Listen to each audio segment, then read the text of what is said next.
Before we begin, a quick and important disclaimer. The information presented in this deep dive is strictly for educational and entertainment purposes, analyzing historical trends, sociological data, and case studies regarding divorce in the United States. It does not constitute legal, financial, psychological, or professional advice. Divorce proceedings are heavily dependent on state-specific laws, individual financial circumstances, and judicial discretion. Viewers must conduct their own due diligence and consult with licensed attorneys, financial advisors, and mental health professionals before making any decisions regarding marriage, asset division, alimony, or child custody. Right now in the United States, a divorce occurs approximately every 42 seconds. But here is the statistic that completely upends the traditional American narrative, a data point that forces us to re-examine everything we think we know about modern relationships. In nearly 70% of all marriages, it is the woman who initiates the divorce proceedings. And when the couple is college-educated, that number skyrockets to a staggering 90%. If you are a man living in the United States today, the cultural, financial, and legal structures surrounding the dissolution of your marriage were built on anthropological assumptions that have not existed for decades. You have been walking through a minefield blindfolded, operating under a set of societal rules that were fundamentally rewritten, while you were conditioned to simply put your head down and provide. We are going to uncover the precise moment the traditional American definition of a good husband became legally and culturally obsolete, and why the institutions designed to arbitrate the end of a family unit so often leave men facing a catastrophic loss of identity, financial stability, and generational continuity. There is a hidden architectural design to modern divorce, a systemic anthropological shift from marriage as a rigid economic partnership to marriage as a purely psychological and emotional enterprise. Until you understand this evolutionary shift in human behavior and societal law, you cannot protect yourself from its potential outcomes. This masterclass is not about pointing fingers, assigning moral blame, or harboring resentment. It is about removing the blinders and replacing emotional reactivity with clinical, objective understanding. By the end of this extensive journey, you will understand the deep anthropological roots of why American divorce functions the exact way it does, specifically for men. We are going to decode the evolutionary biology of human pairing, the dramatic historical shifts in family law, and the precise cultural mechanisms that dictate who retains the primary residence, who is awarded primary custody of the children, and who is burdened with the social stigma of the failed union. We will equip you with the historical context and sociological data necessary to navigate modern relationship dynamics and their potential dissolution with absolute clarity. You will stop reacting to the emotional chaos of marital breakdown and start viewing it through the precise, data-driven lens of cultural anthropology.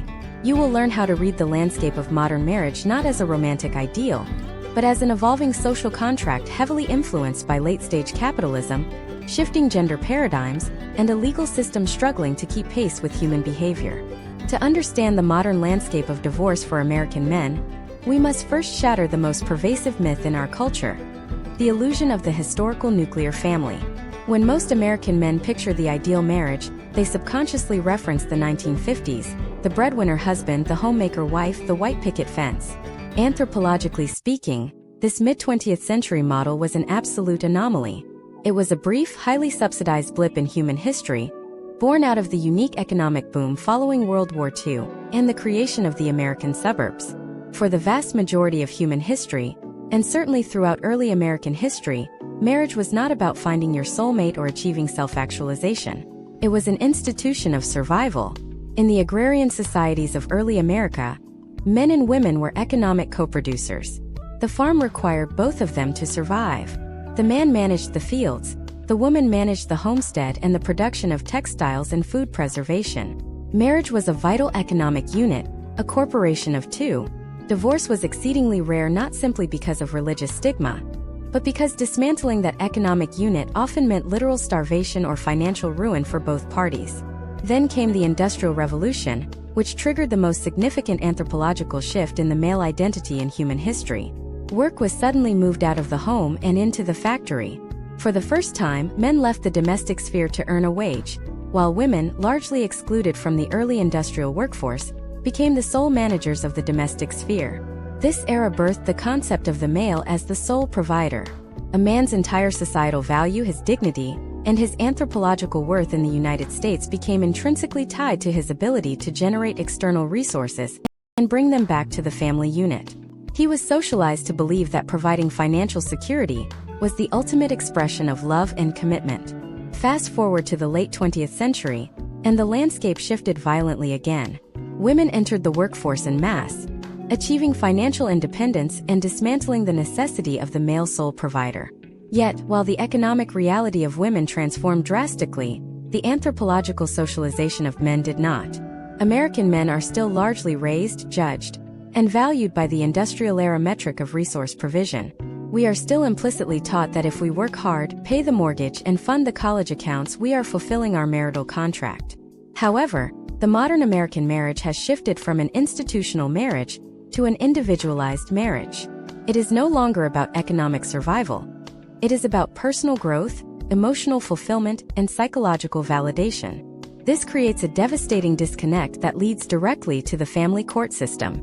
A man operates under the historical assumption that his provision secures his marriage, completely unaware that his wife is evaluating the marriage on a completely different, newly evolved metric of emotional and psychological companionship.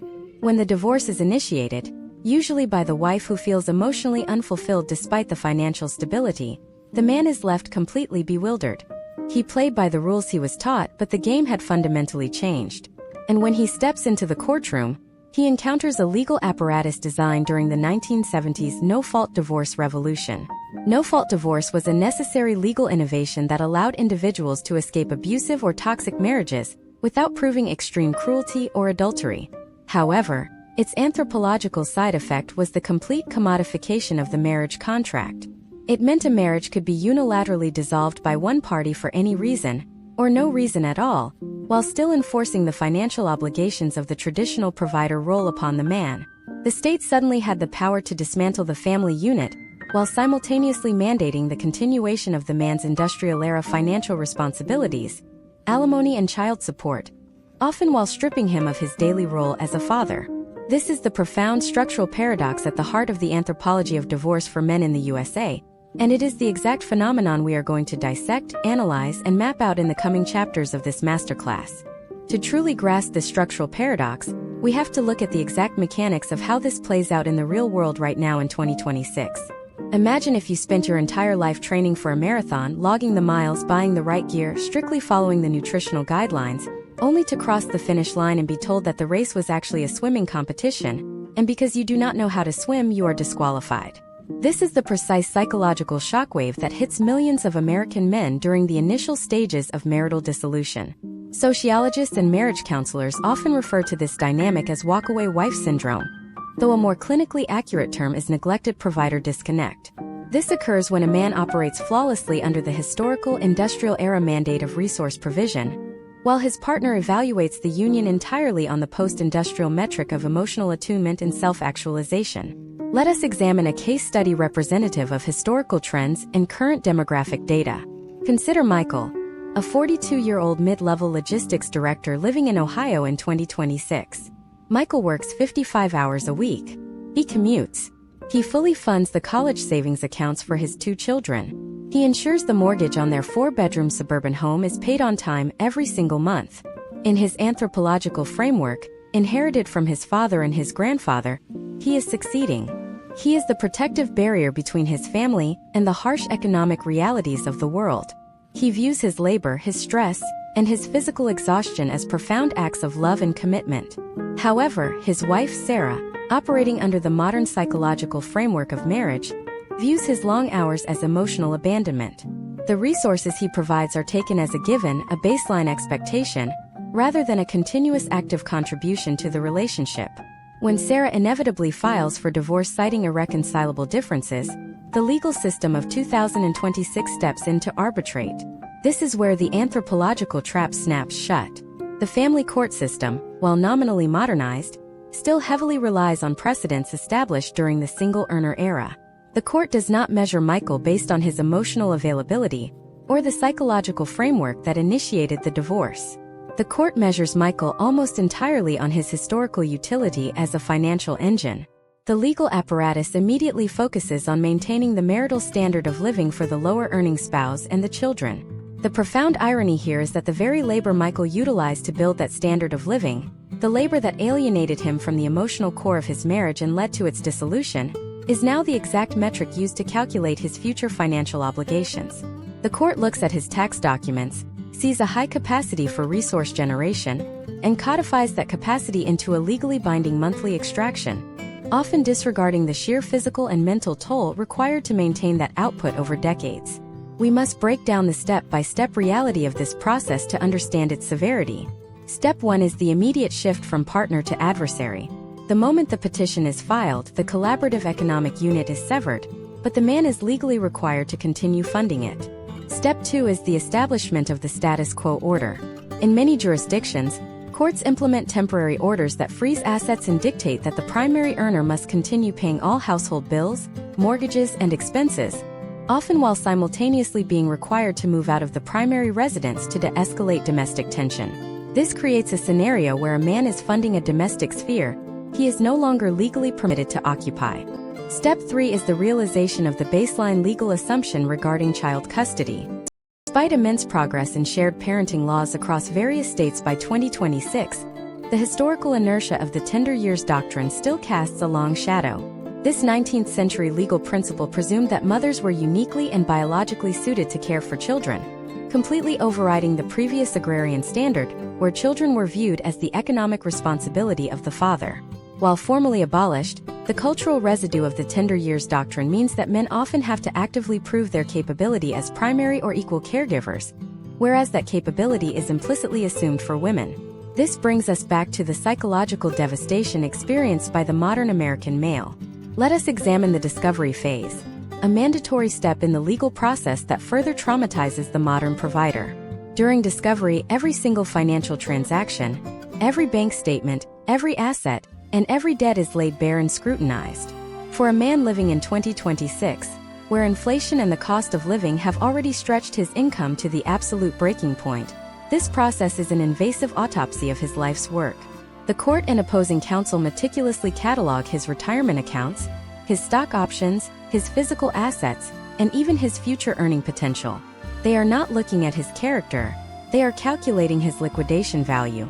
The anthropological provider is transformed into a highly structured debt obligation. Consider the macroeconomic reality of 2026. The housing market is historically inaccessible, yet the baseline legal assumption often dictates that the children must remain in the marital home to minimize disruption to their lives. Because the man is historically the higher earner, he is frequently the one ordered to vacate the premises, find a new apartment at inflated rental prices, and continue paying the mortgage on the house he no longer occupies. The sheer mathematics of this scenario inevitably lead to a drastic reduction in his quality of life. He experiences a sudden and severe downward class mobility. The resources he generated to build a middle-class life for his family are now divided, stretched over 2 households, but the primary burden of sustaining that division falls squarely on his shoulders. He is reduced to a utility. He becomes a guest in his children's lives, relegated to alternating weekends and Wednesday dinners, while bearing the full, uninterrupted weight of the financial architecture. The system effectively separates the man's resources from the man himself, retaining the former while discarding the latter. We are not discussing isolated incidents.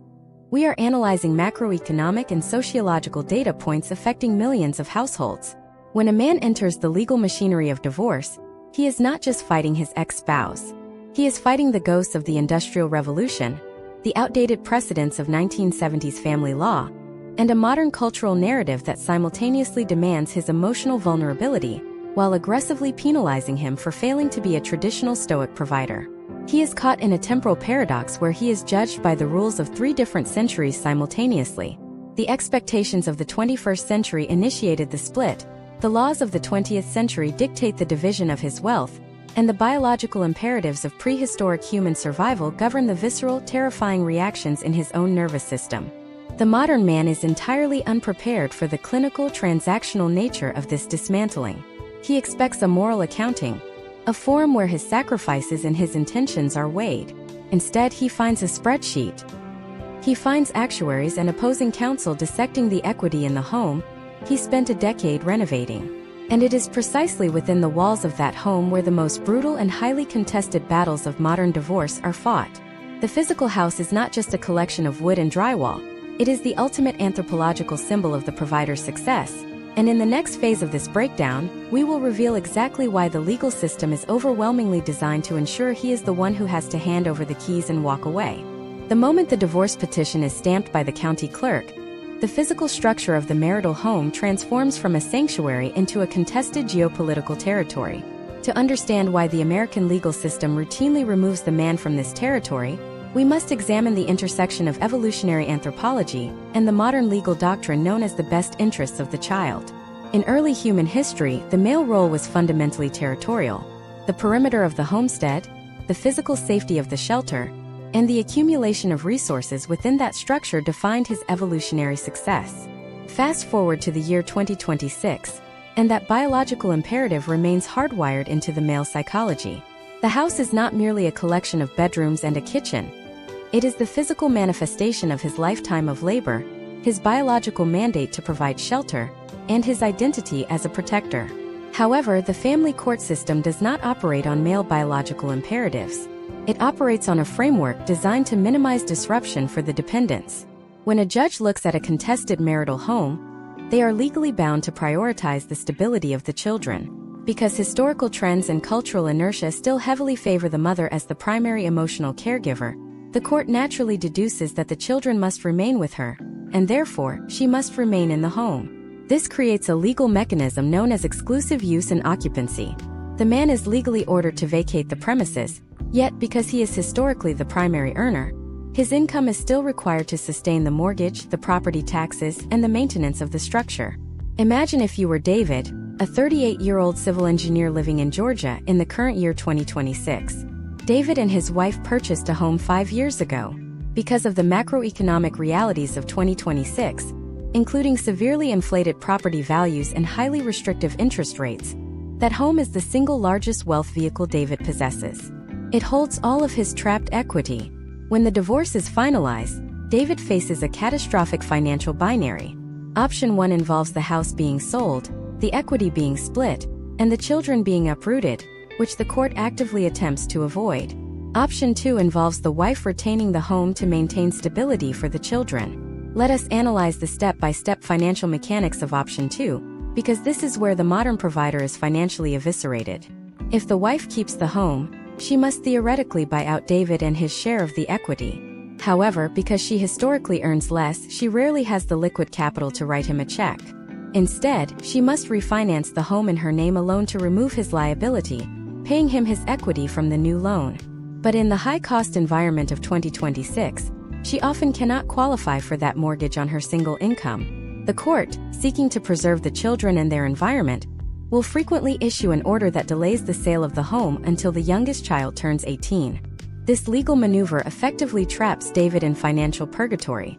He is forced to sign a quitclaim deed, relinquishing his legal ownership rights to the property, while his name remains inextricably chained to the mortgage debt. He cannot qualify to buy a new home for himself because his debt-to-income ratio is ruined by the existing marital mortgage. He is forced into the highly inflated rental market, experiencing an immediate and severe degradation in his living standards. He transitions from a homeowner with a yard and a garage to a renter in a small apartment, while continuing to subsidize the suburban lifestyle of his former spouse. In some progressive jurisdictions, courts have experimented with a concept called bird nesting, where the children remain in the primary home and the parents rotate in and out of an external apartment. While theoretically designed to minimize child displacement, historical trends reveal this arrangement almost inevitably fails. It requires an extraordinary level of ongoing communication and financial cooperation between two people who have already proven unable to sustain a marriage. Ultimately, the man is still fundamentally displaced. The anthropological displacement here is profound and historically unprecedented. For the first time in human history, the primary builder and funder of the shelter is systematically exiled from it by an external governing body, yet mandated to continue funding its existence under the threat of incarceration. This is the modern reality of alimony and child support enforced through wage garnishment and contempt of court charges. David does not just lose a building, he loses his domain. When his children visit him, they are not coming to their home, they are visiting his apartment. They are guests in his temporary space. This creates a severe psychological alienation. The father transitions from the patriarch of the household to an external visitor, a peripheral figure who facilitates the lifestyle they enjoy in the primary residence. Sociologists refer to this as the disenfranchisement of the non-custodial parent, but anthropologically, it is the complete erasure of the male territorial identity. Furthermore, we must examine the long-term potential outcomes of this displacement on generational wealth. In the United States, middle-class wealth is inextricably tied to real estate equity. When a man is forced to leave the marital home and rent during his peak earning years, he misses out on a decade or more of property appreciation and equity building. His financial trajectory is permanently stunted. The resources he would have used to invest, build a business, or secure his retirement are instead siphoned off to sustain two separate households, neither of which he fully controls. Case studies frequently show that women post-divorce often experience a temporary dip in lifestyle but retain the physical assets, while men experience a slight increase in discretionary income but suffer a massive, permanent loss in net worth and asset accumulation. The man becomes a purely liquid entity, bleeding cash month after month, with zero hard assets to show for his labor. He is told by society that this sacrifice is necessary, that it is his duty as a father to ensure his children do not suffer the consequences of the divorce. But the brutal, unspoken reality of the family court system is that it effectively punishes the man for his historical success. The harder he worked to provide a beautiful home in a safe neighborhood, the more expensive and devastating his eventual exile becomes. The very structure he built to protect his family becomes the financial prison that ensures he can never rebuild his own life. He is reduced to an automated clearinghouse, a biological machine designed to generate capital for a family unit from which he has been legally and physically excised. This territorial loss is only the preliminary skirmish. While the loss of the physical home destroys the man and his financial foundation and territorial identity, it is merely the stage setting for the most devastating anthropological warfare of the modern era. Once the physical assets are divided and the man is relocated, the legal system turns its attention to the most valuable resource in human existence. It is a resource far more volatile than real estate, far more emotionally charged than retirement accounts, and it is the exact mechanism through which a man and his legacy are either preserved or entirely erased. In the next phase, we will expose the clinical, data-driven reality of modern custody battles, and the precise legal frameworks that systematically dismantle a father and his biological connection to his own lineage. To comprehend the true severity of what happens to an American father in the family court system, we must examine the concept of lineage and parental alienation through the cold, unforgiving lens of evolutionary biology. For millennia, the anthropological purpose of the male was twofold: to provide external resources and to directly protect and guide his offspring to ensure the survival of his genetic line. The father was not a peripheral figure.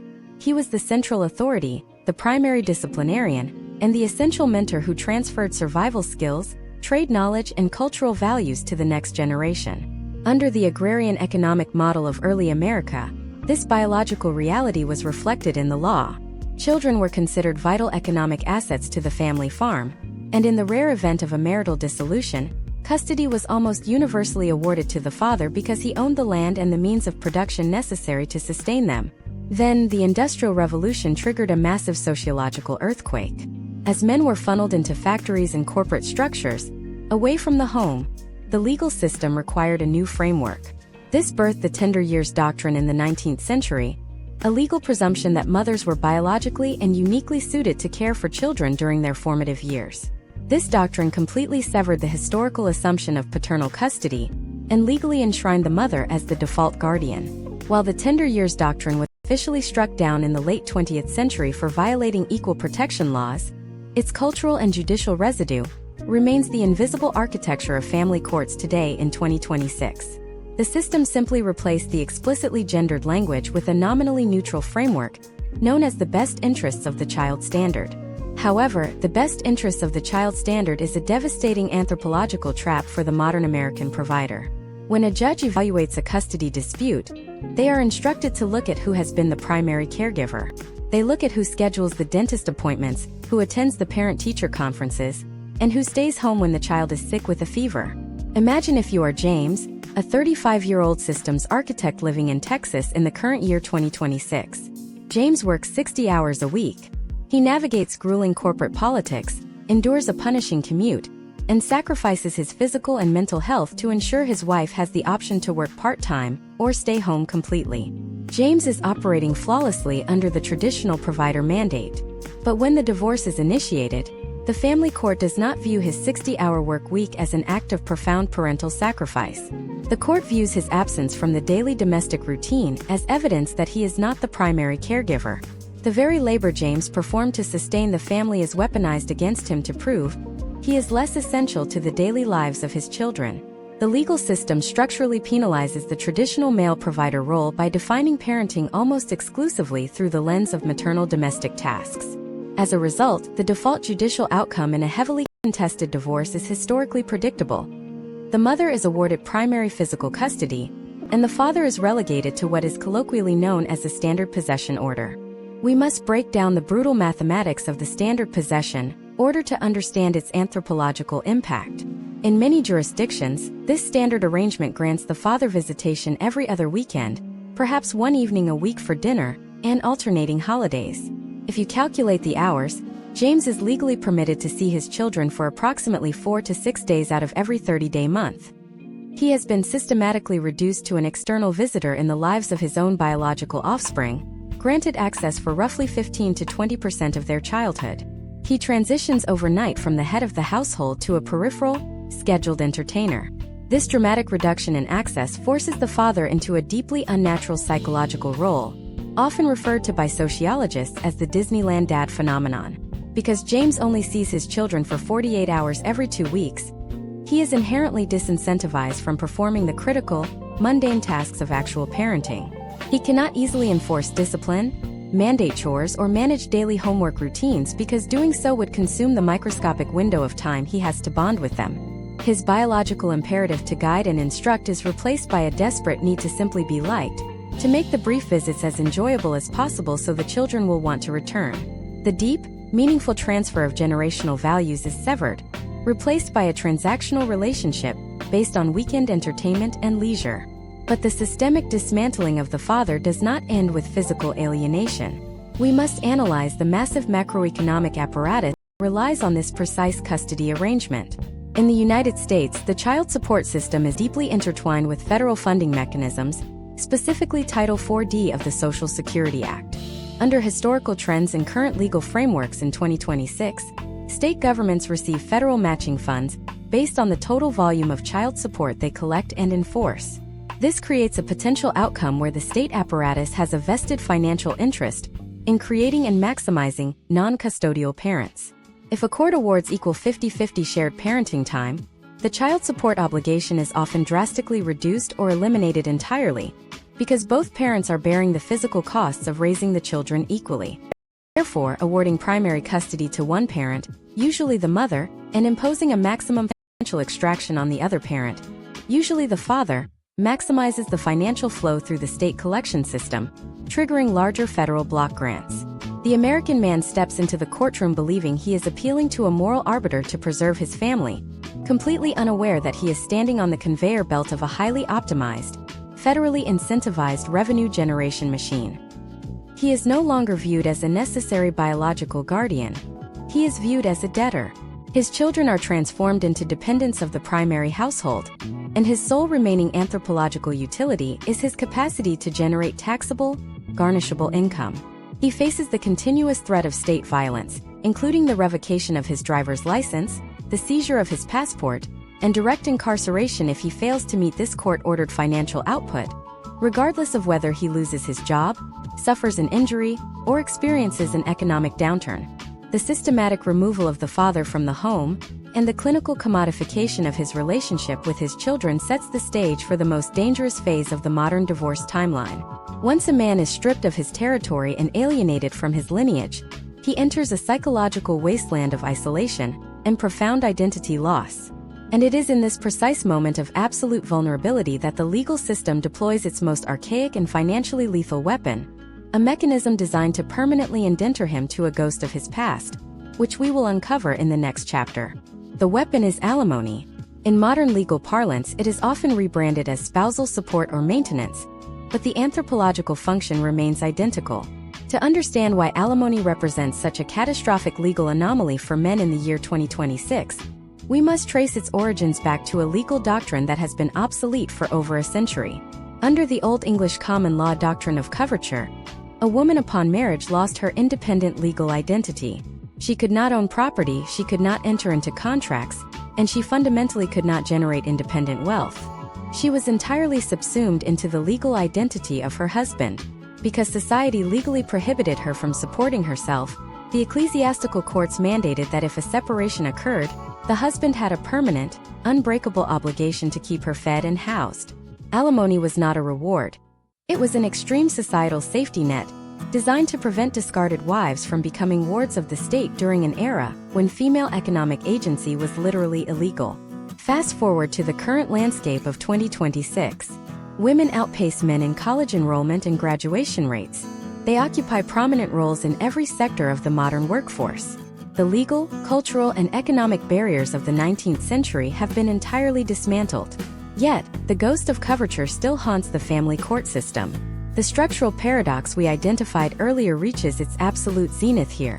When the no-fault divorce revolution swept the United States in the 1970s, it completely modernized the social contract of marriage, allowing either party to exit the union simply because they were unfulfilled. However, the legal system inexplicably failed to modernize the financial exit strategy. It allowed for a modern, emotionally driven exit, but retained the archaic, fault-based financial remedies of the 1800s. Imagine if you are Robert, a 45-year-old regional sales director living in Illinois in 2026. Robert has been married for 14 years. During that time, his wife, who holds a master's degree, opted to work part-time or not at all to focus on personal interests in domestic life. Robert absorbed the stress of being the primary economic engine, working 60-hour weeks and traveling extensively to build a comfortable upper-middle-class lifestyle. When his wife files for a no-fault divorce, citing a lack of emotional connection, Robert is thrust into the alimony algorithm. The court does not look at her potential earning capacity or her advanced degree with the same scrutiny it applies to his historical W-2 statements. Instead, the court focuses almost exclusively on a highly subjective metric, known as the marital standard of living. The legal presumption is that Robert's wife is entitled to continue living at the exact same financial comfort level she enjoyed during the marriage, even though the marriage has been dissolved. Because two households are mathematically more expensive to run than one, and because her income is lower, the court bridges that gap by forcibly extracting the difference from Robert's future labor. He is hit with a permanent or long-term spousal support order. Let us examine the brutal financial reality of this potential outcome in 2026. Prior to recent federal tax law changes, alimony payments were historically tax-deductible for the payer. That is no longer the case. Robert must pay his spousal support using post-tax dollars. If he is ordered to pay $3,000 a month, he must actually earn significantly more than that, pay the federal and state income taxes on those gross earnings, and then transfer the remainder to his ex-wife. He is legally indentured to subsidize the life of a person who actively chose to terminate their partnership with him. Anthropologically, this shatters the male psychological framework. Human beings are biologically wired to provision resources for their immediate kin group, their tribe, or their mate. When a man is forced under threat of state violence to continuously funnel his life energy, his time, and his labor to a partner who has actively exited his tribe, his internal biological compass completely breaks down. He experiences a profound cognitive dissonance. He is performing the actions of a husband, providing shelter, food, and resources, but receiving none of the anthropological benefits of marriage, such as companionship, territorial peace, or family integration. Furthermore, this enforced resource extraction severely cripples his ability to rebuild his life and form a new family unit. If Robert meets a new partner in 2026, he brings with him a massive, legally binding debt obligation. His biological imperative to protect and provide for a new mate and potential future children is inherently compromised because his resources are already heavily garnished by his past. He is rendered economically sterile. Case studies of divorced men paying long-term alimony reveal staggering rates of clinical depression, career stagnation, and a phenomenon known as male labor force dropout. Why should Robert pursue a promotion, take on more stress, or innovate in his career if the court has mandated that a massive percentage of any increased earnings will simply be funneled to his ex-wife through an alimony modification? The system actively disincentivizes his economic output. The family court system treats the male capacity to endure stress and generate capital as an infinite, inexhaustible resource. It ignores the physical toll, the the cardiovascular damage, and the mental exhaustion required to maintain high-level corporate or blue-collar production. Robert is reduced to a human utility, a host organism forced to continuously nourish a detached entity. He watches his ex-wife take vacations, buy new vehicles, and perhaps even cohabitate with a new partner, all heavily subsidized by the hours he is spending trapped in a cubicle or on a job site. He realizes that the legal system did not just divide their assets, it fundamentally confiscated his future. When the physical territory is lost, when the biological lineage is alienated, and when the future labor is permanently mortgaged, a man reaches a critical psychological threshold. The traditional pathways to male identity have been systematically blocked, boarded up, and legally criminalized. He is left standing in the ruins of his former life, completely stripped of his anthropological purpose. And it is precisely at this moment, when the sheer unadulterated weight of the structural disadvantage becomes fully conscious, that a dark and terrifying transformation begins to occur within the modern male psyche. We are about to cross the threshold into the most silent, yet most destructive epidemic facing American men today. A psychological collapse that forces them to ask a question society is absolutely terrified to answer. The question that echoes in the mind of the displaced American man in 2026 is simple yet terrifying. If I am no longer a protector, no longer a resident of my own home, and no longer the daily guide for my children, then what am I? This is the onset of the identity void. To understand this from an anthropological perspective, we must look at the concept of social death. In many ancient tribal cultures, being exiled from the group and stripped of one's status was considered a fate worse than physical death. The individual remained alive, but their social existence was terminated. Modern American divorce for men is a form of high-tech social death. The man still exists as a tax-paying entity, he still occupies a space in the workforce, and his name remains on a mailbox, but the entire internal architecture of his purpose has been demolished. Let us look at a case study that reflects broader historical trends in sociological data. Consider Mark, a 50-year-old master electrician in Pennsylvania in the current year 2026. Mark spent 25 years building a reputation as a man who could fix anything. His identity was rooted in his competency, his physical strength, and his role as the unwavering foundation of his family. After a 3-year legal battle that concluded in late 2025, Mark now lives in a one-bedroom rental. He has 50% custody on paper, but because he had to move 40 miles away to find an affordable apartment, his actual time with his teenage sons has dwindled to almost nothing. Mark is experiencing what researchers call the erosion of the self-concept. The psychological collapse happens in 3 distinct, measurable stages. Step 1 is the loss of the domestic routine. For decades, Mark's life was regulated by the sounds of his family. The garage door opening, the noise of dinner, the shared complaints about the day. Anthropologically, these are rhythmic social cues that tell the male nervous system it is safe and in its correct environment. When those cues are replaced by the absolute silence of a rental apartment, the nervous system enters a state of chronic hypervigilance. Mark is constantly on edge because his biological role as a protector has no subject to protect. This leads to a massive spike in cortisol and a chronic depletion of testosterone, which in 2026 is being identified as a primary driver of the male health crisis post-divorce. Step 2 is the loss of the social network. In the United States, adult male social lives are notoriously fragile. Most married men rely on their wives to manage the couple's social calendar. When the divorce occurs, the social circle almost inevitably gravitates toward the mother, who remains in the primary residence and the community center. Mark finds himself suddenly ghosted by friends he has known for 20 years. He is not being punished. He is simply no longer convenient to include. He is the outlier. He is the reminder of failure. This isolation is not just an emotional hurdle. It is an anthropological catastrophe. A man without a tribe is a man in a state of evolutionary emergency. Step 3 is the devaluation of his labor. Mark used to view his overtime hours as a contribution to his children's future. Now, as he sees his wages garnished for alimony and child support, funds he has zero control over, his work becomes an act of involuntary servitude. He is no longer building a legacy. He is paying a fine for a life that no longer exists. This leads to the phenomenon of the quiet quit in personal life. Mark begins to do the bare minimum. He loses interest in his hobbies. He stops maintaining his physical health. Why bother keeping the machine running when the machine no longer belongs to you? The data regarding potential outcomes for men in this state is sobering. Historical trends indicate that divorced men in the USA are 8 times more likely to experience a fatal collapse of mental health than married men. They are significantly more likely to suffer from cardiovascular events, substance abuse issues, and chronic sleep disorders. Yet, the cultural narrative in 2026 often dismisses these realities as a result of male fragility or an inability to communicate. From an anthropological standpoint, this is a fundamental misunderstanding. It is not fragility, it is the natural biological response to the total removal of purpose. Imagine the scenario of a holiday in 2026.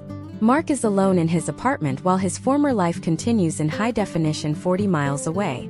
He watches through the digital window of social media as another man, perhaps a new partner of his ex-wife, occupies the seat he used to sit in, interacts with the children he raised, and enjoys the warmth of the home he paid for. This is what anthropologists call reproductive and territorial displacement. It is one of the most stressful experiences a primate can undergo. The psychological impact is akin to being a ghost, watching a world you built continue to spin without you, while you are tasked with providing the energy that keeps it rotating. We must also address the specific impact of the year 2026 economic environment. With the rise of automated systems and a shifting job market, many men in Mark's position feel an added layer of obsolescence.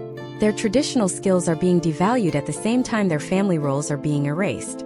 This creates a compound trauma. They are being hit by a technological revolution and a sociological revolution simultaneously. The modern American divorce acts as the catalyst that turns these external pressures into an internal explosion. Society at large is terrified to answer the question of male purpose post-divorce, because doing so would require an honest accounting of the family court system's impact. It would require admitting that the system, in its attempt to protect the vulnerable, has created a new class of the disenfranchised, the disposable provider. We have built a civilization that relies on male labor, but has no plan for the male soul once the domestic contract is severed. This identity void doesn't just affect the man. It sends ripples through the entire community. When men like Mark withdraw from the world, the community loses a mentor, a skilled worker, and a stable pillar. But the most dangerous aspect of this collapse isn't what the man loses. It's what he gains in its place. When a man is stripped of his traditional identity, the vacuum is often filled by something far more volatile. As we move into the next part of this deep dive, we are going to explore the rise of the digital counterculture and how millions of American men are now turning to alternative, and sometimes radical anthropological frameworks to make sense of their displacement, leading to a massive societal schism that is currently reshaping the American political and social landscape. The void is being filled, but the results are something the architects of modern divorce never saw coming. The vacuum left by the collapse of traditional male identity has paved the way for a massive digital migration. In 2026, we are witnessing an unprecedented anthropological event, the rise of the parallel digital tribe. When a man is physically isolated in a rental apartment, legally separated from his children, and financially drained by the state, he does not simply vanish. He goes online. He seeks a new framework to explain his reality, and what he finds is a burgeoning ecosystem of counter-narratives that challenge every foundational assumption of the modern American marriage contract. This digital shift represents a move from the physical community, the neighborhood, the church, the local lodge, to a specialized ideological community. Historical trends suggest that when individuals feel betrayed by their primary institutions, they seek refuge in high-trust, fringe groups that provide clear, non-ambiguous answers for their suffering. For the American man in 2026, these digital spaces offer a new taxonomy of the world. They provide him with a language to describe his experience. Words that categorize female behavior, legal bias, and societal indifference. This is not just a collection of chat rooms.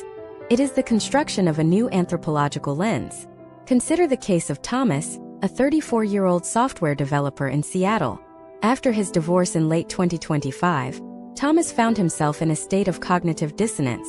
He had been a progressive, supportive partner who shared domestic duties and supported his wife's career. Yet, in the courtroom, he was treated as a secondary parent and an automated source of alimony. The narrative he was raised with, that equality leads to stability, had failed him.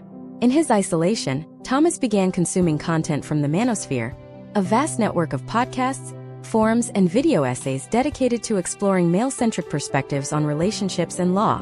Step 1 of this digital transformation is the deconstruction of romantic idealism. These spaces teach men like Thomas to view marriage not as a spiritual union, but as a high-risk legal contract with a 70% failure rate when initiated by women. They analyze the history of family law, the data on hypergamy, and the biological imperatives that drive human mating. For Thomas, this was like waking up from a dream. The emotional pain of his divorce was replaced by a clinical, almost cynical understanding of the incentives at play. He began to view himself not as a failure, but as a casualty of a systemic imbalance. Step 2 is the adoption of self-optimization as a survival strategy. Once the man accepts that the traditional family unit is no longer a safe harbor for his resources or his heart, he turns his focus inward. In 2026, this is manifesting as a massive surge in male interest in physical fitness, financial sovereignty through decentralized assets, and psychological stoicism.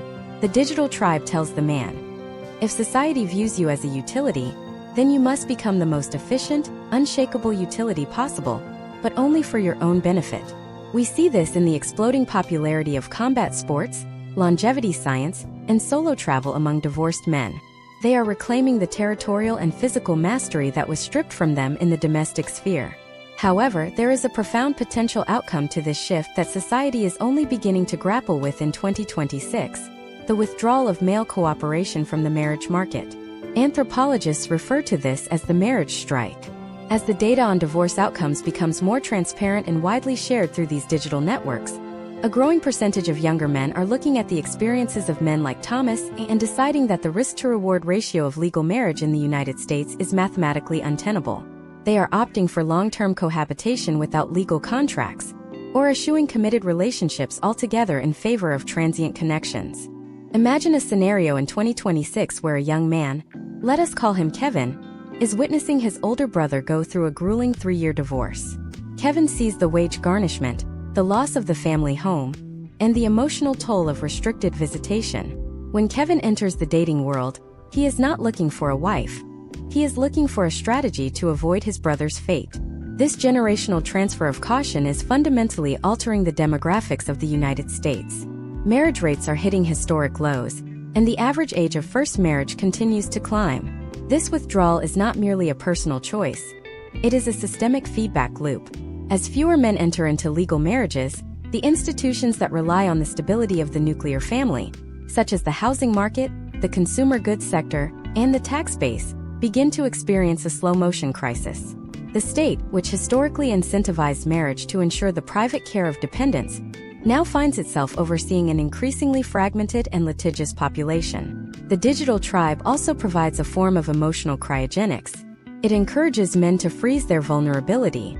In these spaces, emotional openness toward women is often framed as a strategic weakness that can be used against a man in future litigation. This leads to a hardening of the male psyche. The man who was once a dedicated husband and father becomes a fortress. He is polite, he is functional, and he is productive, but he is fundamentally detached from the social fabric. He has become an expatriate in his own country. But we must look deeper at the step-by-step psychological impact of this digital immersion. While it provides a sense of community and a map for the chaos, it also risks creating a feedback loop of resentment. When a man spends hours a day consuming data about the unfairness of the system, his worldview can become hyperfixated on victimhood.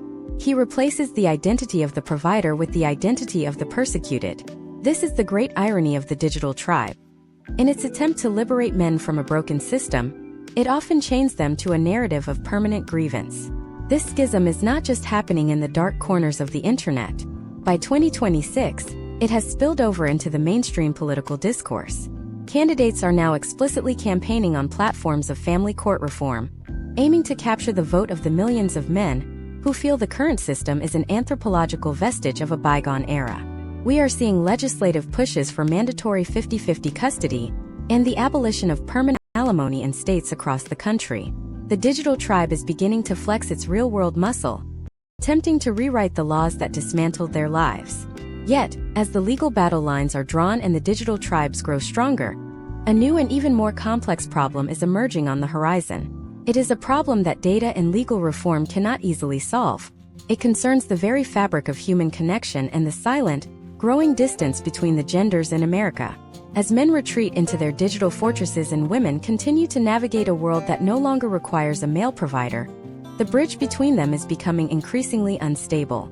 In the next part of this deep dive, we are going to look at the collateral damage of this anthropological war. The children.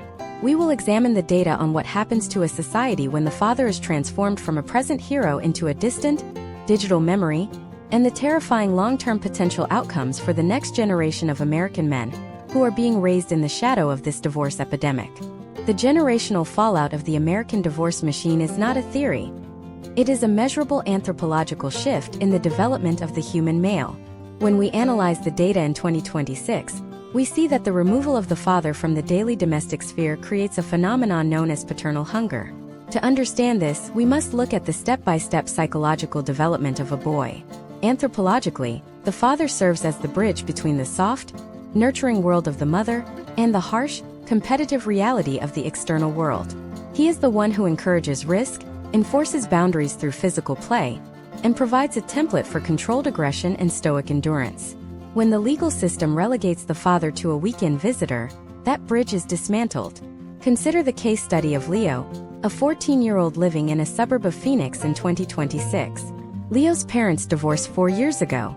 His father, a former high school coach, now lives in a different school district and sees Leo every other Friday through Sunday.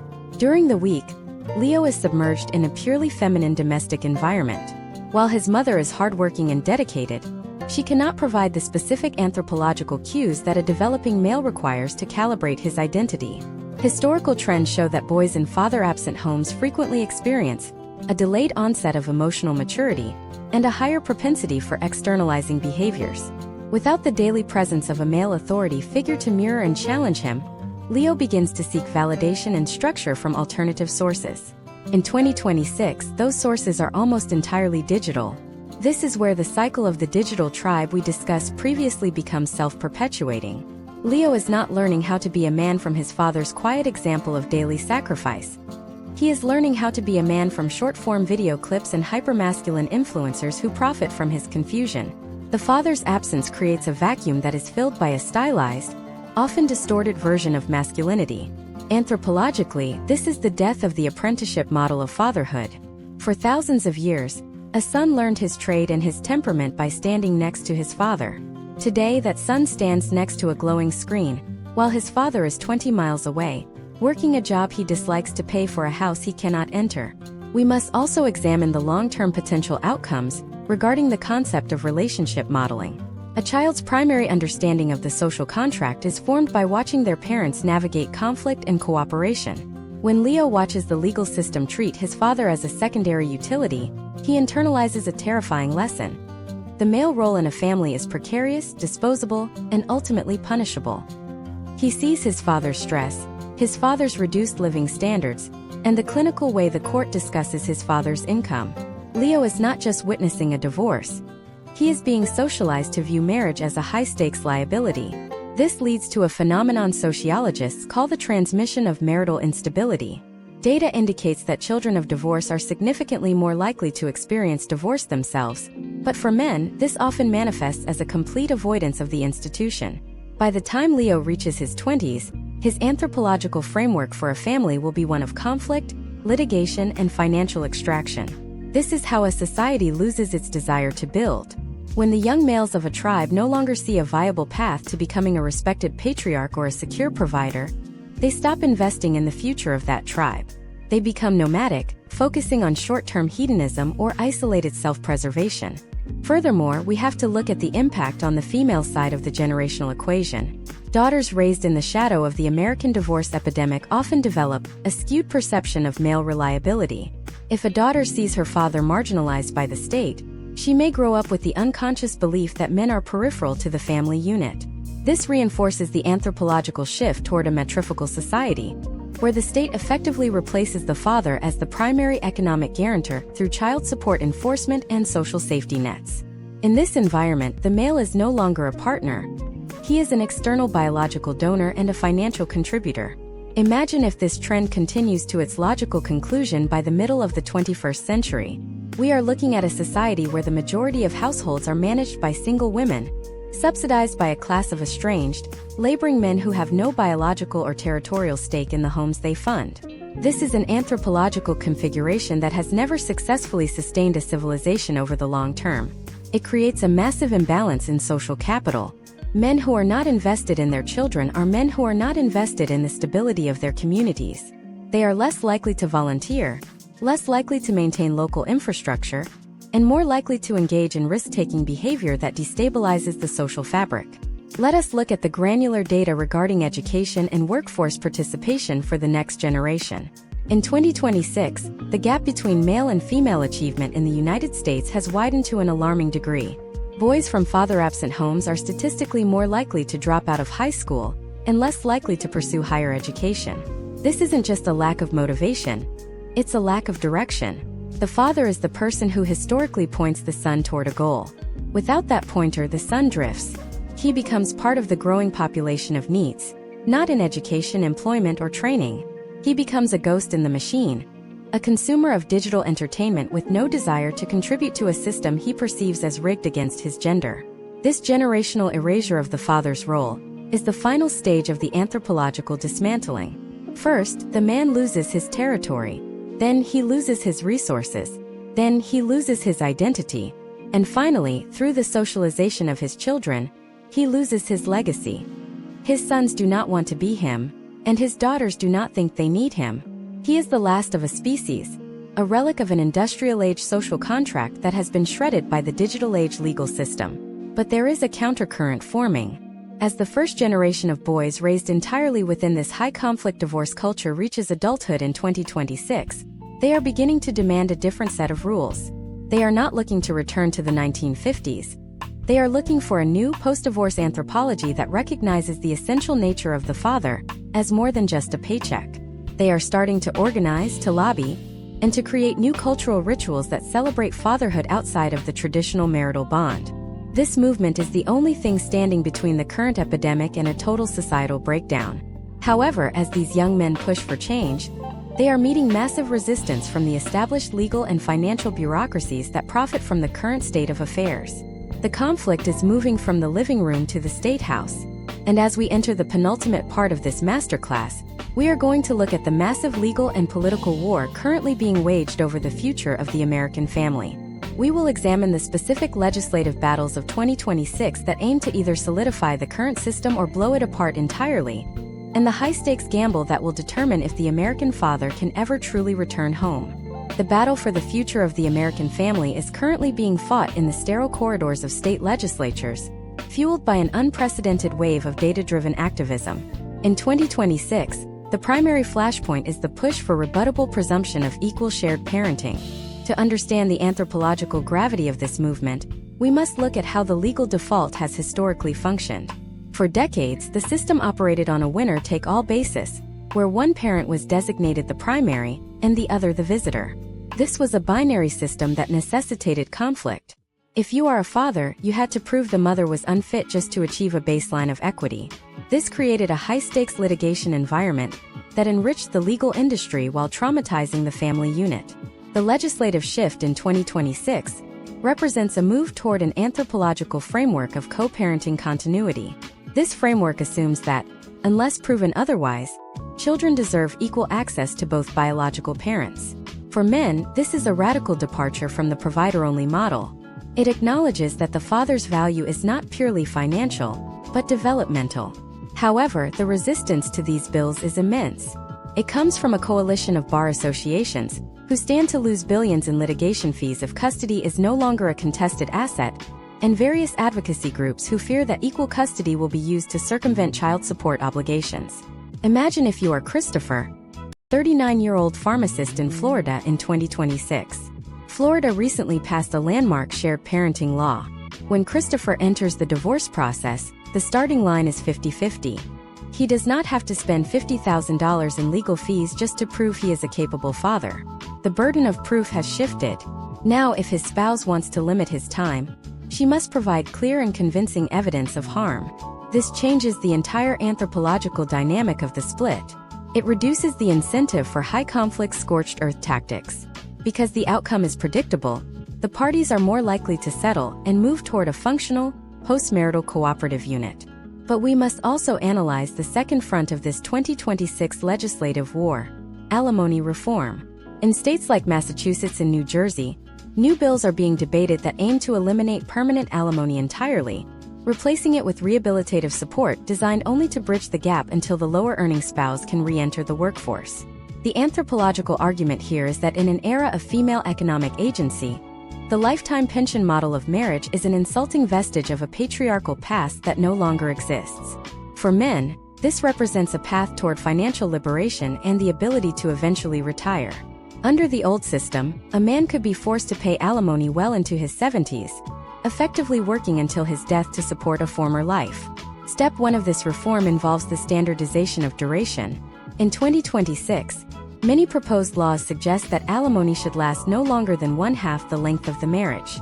Step 2 involves the automatic termination of support upon the retirement of the payer or the cohabitation of the recipient. These are clinical logical adjustments, but they represent a massive shift in how the state views the male labor force. It is a move from viewed as infinite resource to viewed as individual with rights. However, we must also consider the potential outcomes of these legal battles on the psychological landscape of the American male. If Christopher is granted equal custody and his financial obligations are finite and predictable, he is less likely to enter the identity void we discussed earlier. He remains an active, daily participant in his children's lives. He maintains a sense of agency and purpose. The state is no longer an adversary, but a neutral arbiter of a fair transition. This is the goal of the 2026 reform movement, to move divorce from a catastrophic ending to a manageable restructuring. Yet there is a dark side to this legislative push. In states where these reforms fail, the frustration among men is reaching a boiling point. We are seeing the rise of organized litigation funding, where groups of men pool their resources to sue state bar associations and family court judges for civil rights violations. They are arguing that the current system violates the 14th Amendment's guarantee of equal protection. This is no longer just about family law, it is a constitutional crisis. The anthropology of the American male is shifting from the compliant provider to the litigious insurgent. Consider the case study of Gregory, a 55-year-old business owner in a state that has resisted reform. Gregory has spent 6 years and nearly $400,000 in a custody and alimony battle. He is a character study in the radicalization of the American father. He has lost faith in the judiciary. He views the state not as a protector of the people, but as a predator that consumes the fruit of his labor to sustain its own bureaucracy. Gregory is part of a growing movement of men who are becoming politically active for the first time, not on traditional party lines, but on the single issue of family law reform. They are becoming a swing voting bloc that could determine the outcome of the 2026 midterm elections.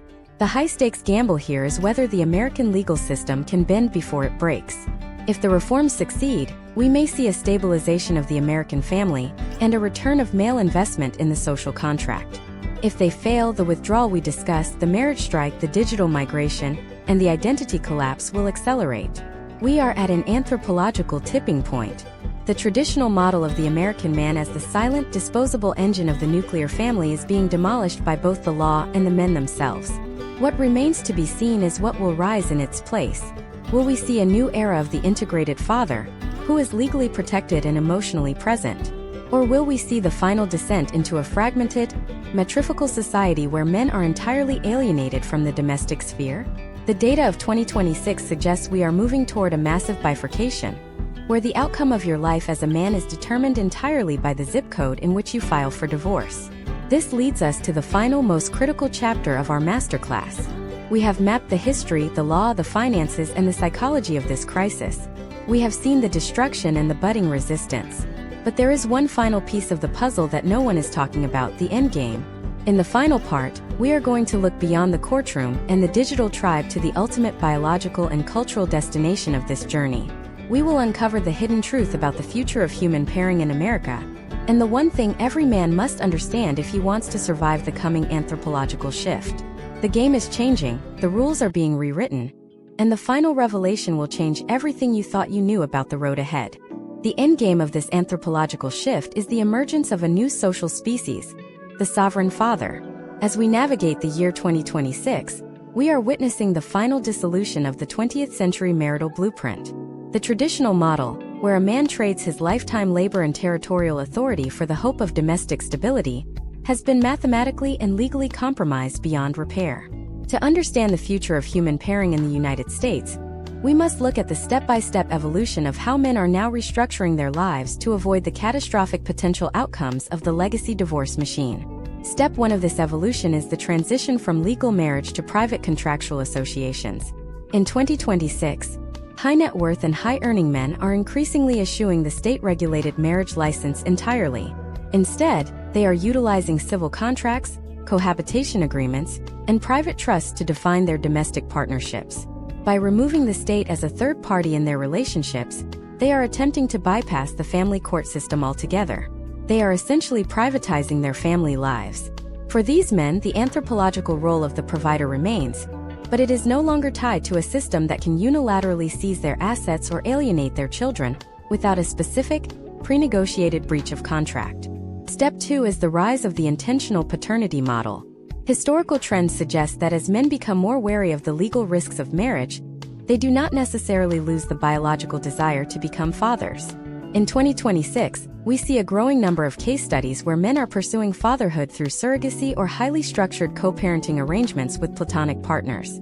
This allows the man to fulfill his anthropological mandate to continue his lineage while maintaining absolute control over his territorial and financial environment. This is the ultimate biological pivot, decoupling reproduction from the legal volatility of romantic partnership.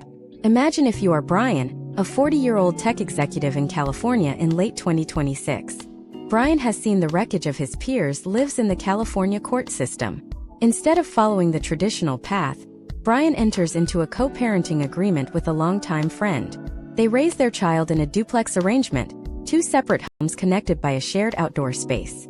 There is no marriage license, no shared bank accounts, and no ambiguity regarding custody or support.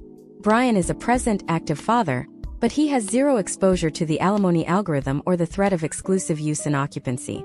This is not a cold or clinical arrangement. It is a defensive anthropological adaptation to a predatory legal environment. But what about the millions of men who do not have Brian's resources? For the average American man, the path forward in 2026 involves a radical shift in psychological focus. We call this the internal border strategy. Because he cannot change the law overnight, the modern man is learning to protect his internal territory. He is becoming more selective with his time, more protective of his emotional labor, and more rigorous in his assessment of potential partners. He is moving away from the sacrificial provider archetype and toward a model of reciprocal value. He no longer views his labor as a gift to a family unit that can be dissolved at any moment. He views it as an investment that must be protected by transparency and mutual accountability. The final revelation of this masterclass is this: the anthropology of divorce for men in the USA has reached its natural conclusion by destroying the very thing it sought to regulate. By making the cost of exit so high for men, the system has inadvertently made the cost of entry unthinkable. The state-mandated marriage contract is becoming a dead-letter office. We are moving toward a period of extreme relationship fragmentation, where the only true security a man has is his own competence, his own health, and his own community of like-minded men. We must also address the broader sociological potential outcomes of this shift. As men become more sovereign and less tethered to the traditional domestic sphere, the United States will experience a period of profound cultural volatility. The institutions that relied on the compliant, married male taxpayer will have to find new ways to incentivize his labor.